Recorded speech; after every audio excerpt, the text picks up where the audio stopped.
Greenland is very important for the national security, including of Denmark.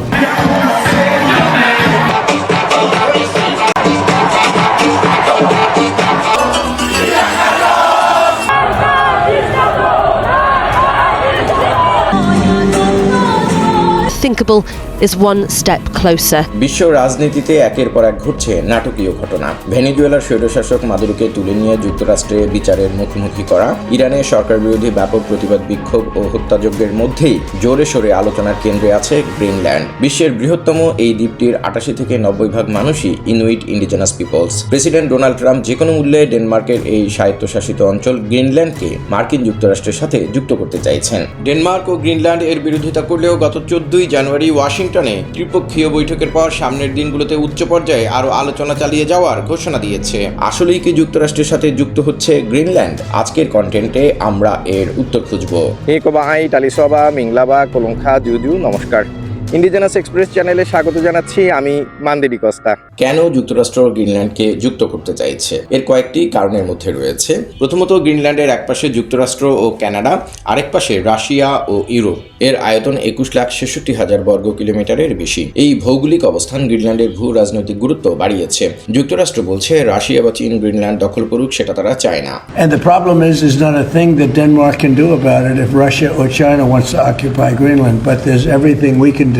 জাতীয় নিরাপত্তার জন্যই তাদের গ্রিনল্যান্ডকে দরকার। দ্বিতীয়ত, গ্রিনল্যান্ডে বিরল খনিজ আছে, যেটি বিশ্ব শক্তিগুলোর আগ্রহের একটি কারণ। তৃতীয়ত, ন্যাটোর সদস্য রাষ্ট্র ডেনমার্ক থেকে স্বাধীন হতে চায় গ্রিনল্যান্ড। স্বাধীন হলে গ্রিনল্যান্ড ন্যাটোর সদস্য থাকবে না, নতুন করে আবেদন করতে হবে। সদস্য হওয়ার আগেই রাশিয়া বা চীন ইউক্রেনের মতো গ্রিনল্যান্ড আক্রমণ করতে পারে। এ ধরনের আগ্রাসনের মুখে গ্রিনল্যান্ড নিজেকে রক্ষা করতে পারবে না, কারণ গ্রিনল্যান্ডের জনসংখ্যা মাত্র 57,000।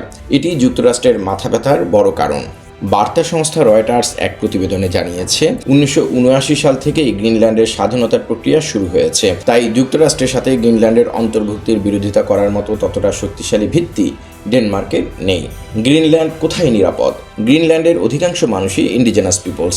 Resistance from indigenous people who basically would like to have their hunting and fishing grounds unspoiled and untouched. কিন্তু চীন ইন্ডিজেনাস পিপলদের স্বীকার করে না। রাশিয়া সীমিত পরিসরে ইন্ডিজেনাস পিপলদের স্বীকার করে, তবে দেশ দুটির কেউই নিজস্ব জাতিসত্তার মানুষদের অধিকারের সুরক্ষায় জাতিসংঘ ঘোষণা UNDRIP বাস্তবায়ন করেনি। অন্যদিকে ইন্ডিজেনাস পিপলদের স্বীকার করা ও UNDRIP বাস্তবায়ন করায় যুক্তরাষ্ট্র গ্রিনল্যান্ডের জন্য তুলনামূলকভাবে নিরাপদ।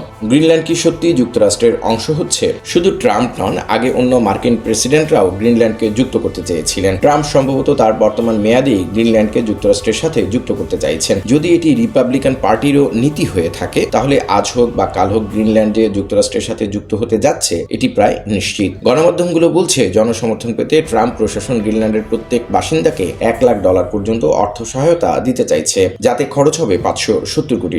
এছাড়া ট্রাম্প প্রশাসন ডেনমার্ককে আলাস্কার মতো গ্রিনল্যান্ডকেও কিনে নেয়ার প্রস্তাব দিয়েছে। এতে আরো কয়েক বিলিয়ন ডলার খরচ হতে পারে। আলোচনা ও গণতান্ত্রিক প্রক্রিয়ার মধ্য দিয়েই গ্রিনল্যান্ডের মানুষের জনসমর্থন পাওয়া সম্ভব এবং বড় জটিলতা ছাড়াই গ্রিনল্যান্ড যুক্তরাষ্ট্রের 51তম স্টেট বা স্বায়ত্তশাসিত টেরিটরি হিসেবে যুক্ত হতে পারে। এতে যুক্তরাষ্ট্রের আয়তন বেড়ে দাঁড়াবে প্রায় 1,20,00,000 বর্গ কিলোমিটার। তবে সামরিক উপায়ে এটি দখল করতে গেলে জটিলতা তৈরি হতে পারে। ইউরোপ বা ন্যাটো কি বাধা দেবে? রাশিয়া ও চীনের আগ্রাসন মোকাবেলায় ইউরোপ ও ন্যাটোভুক্ত দেশগুলো এখনো নিজেদের নিরাপত্তার জন্য যুক্তরাষ্ট্রের উপর নির্ভরশীল। যদি গ্রিনল্যান্ড ও যুক্তরাষ্ট্রের সংযুক্তিতে তারা বাধা হয়ে দাঁড়ায়, তাহলে জটিল পরিস্থিতি তৈরি হতে পারে। এতে রোমান ক্যাথলিক খ্রিস্টান সংখ্যাগরিষ্ঠ ইউরোপ এবং প্রোটেস্ট্যান্ট খ্রিস্টান সংখ্যাগরিষ্ঠ মার্কিন যুক্তরাষ্ট্রের মধ্যে 16 শতকের মতো পুরনো মতবিরোধ জেগে উঠতে পারে। আর এই সুযোগে সাবেক সোভিয়েত ইউনিয়নভুক্ত পূর্ব ইউরোপের দেশগুলোকে রক্ষণশীল অর্থোডক্সি ও খ্রিস্টান অধ্যুষিত রাশিয়া দখল করে নিতে পারে। ন্যাটো তার কার্যকারিতা হারাতে পারে। তাই গোড়া অর্থোডক্সীয় ধর্মীয় স্বৈরাচারের ধারক রাশিয়ার কাছ থেকে ইউরোপকে রক্ষার সবচেয়ে নিরাপদ আশ্রয়স্থল হলো যুক্তরাষ্ট্র। দ্বিতীয় বিশ্বযুদ্ধের পর যে বিশ্ব ব্যবস্থা, সেখানে পশ্চিমা দেশগুলো ছাড়া বাকি বিশ্বে এখনো জনগণের স্বাধীনতা, গণতান্ত্রিক মূল্যবোধ ও মানবাধিকার নিশ্চিত করা যায়নি। রাষ্ট্রের সার্বভৌমত্বের নামে সেখানে একনায়তন্ত্র ও স্বৈরতন্ত্রের সুরক্ষা হয়েছে, কিন্তু জনগণের সুরক্ষা হয়নি। চীনের অর্থনীতি এখন বিশ্বের দ্বিতীয় বৃহত্তম, কিন্তু চীন ও রাশিয়া এখনো উদার গণতান্ত্রিক মূল্যবোধের বিপক্ষে দাঁড়িয়ে একনায়তান্ত্রিক ও স্বৈরাচারী শাসন ব্যবস্থা টিকিয়ে রাখার সর্বাত্মক চেষ্টা চালাচ্ছে। কিন্তু কিন্তু ইউরোপীয় ইউনিয়ন চীনের সাথে বাণিজ্যকে গুরুত্ব দিতে গিয়ে এর বিরুদ্ধে কার্যকর ব্যবস্থা নিতে ব্যর্থ হচ্ছে। এই অবস্থায় গ্রিনল্যান্ডকে যুক্ত করে মার্কিন যুক্তরাষ্ট্র আরও শক্তিশালী হলে তাতে ইউরোপীয় ইউনিয়ন, জাপান ও দক্ষিণ কোরিয়ার মতো পশ্চিমা গণতান্ত্রিক শক্তি সবচেয়ে বেশি লাভবান হবে, কারণ গণতান্ত্রিক মূল্যবোধ প্রতিষ্ঠায় যুক্তরাষ্ট্র সহ পশ্চিমা বিশ্বের লক্ষ্য ও উদ্দেশ্য এক। সুতরাং সমালোচনা করলেও শেষ পর্যন্ত নিজেদের স্বার্থেই ইউরোপীয় ইউনিয়ন ও ন্যাটোকে যুক্তরাষ্ট্র গ্রিনল্যান্ডের এই সংযুক্তি মেনে নিতে হবে, নইলে রাশিয়ান অর্থোডক্সীয় ধর্মীয় স্বৈরাচার বা চীনের কমিউনিস্ট স্বৈরাচারের সামনে ভয়াবহ বিপর্যয়ের মুখে পড়তে পারে তারা। আর এ ধরনের ঝুঁকি ইউরোপ বা ন্যাটো কেউই নিতে চাইবে না। তাই গ্রিনল্যান্ড সম্ভবত মার্কিন যুক্তরাষ্ট্রের সাথেই যুক্ত হতে যাচ্ছে। Relationship between Greenland and Denmark and the relationship between US and Denmark.